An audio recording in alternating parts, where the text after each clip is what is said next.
Hi viewers, welcome back to our channel. So ఈ వీడియోలో Ather 450X and Ather రిడ్జాకి difference ఏంటో చూద్దాము. బేసికల్లీ మనం 450X అండ్ రిడ్జా కంపేర్ చేసుకుంటే బ్యాటరీ కెపాసిటీ రెండిట్లో కూడా 2.9 kWh, 3.7 kWh రెండు వెహికల్స్లో కూడా సేమ్ బ్యాటరీ కెపాసిటీ ఆఫర్ చేస్తున్నారు.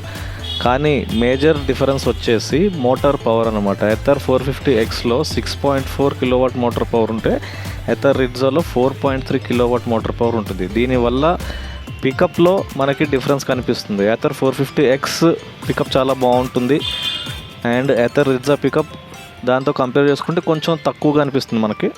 సో దీనివల్ల మనకి ఎథర్ రిడ్జాలో రేంజ్ మనకి ఎక్కువ వస్తుంది, ఆల్మోస్ట్ 125 కిలోమీటర్స్ వరకు క్లెయిమ్ చేస్తున్నారు. సో ఎథర్ 450Xలో అంత రాకపోవచ్చు. ఇంకో డిఫరెన్స్ ఏంటంటే 450X కొంచెం స్పోర్టీ లుక్స్లో ఉంటుంది అండ్ రిడ్జా చూసుకుంటే మనకి కొంచెం wide seat, like family look లాగా, కొంచెం అంటే కంఫర్టబుల్గా లగేజ్ ఎక్కువ తీసుకెళ్లేలాగా అట్లా మనకి అనిపిస్తుంది రెండు కంపేర్ చేసుకుంటే. సో రేంజ్ కావాలి అనుకుంటే మనం రిడ్జా ప్రిఫర్ చేసుకోవచ్చు. పికప్ కావాలి, స్పోర్టీ లుక్స్ కావాలి అనుకుంటే 450X ప్రిఫర్ చేసుకోవచ్చు. స్పీడోమీటర్ కన్సోల్, ఛార్జింగ్ మెకానిజం అంతా ఆల్మోస్ట్ సిమిలర్గానే ఉంటుంది. పెద్ద మనం దాని గురించి డిస్కస్ చేయాల్సిన అవసరం లేదు. సో అది guys, quick video. Please like, share, subscribe channel.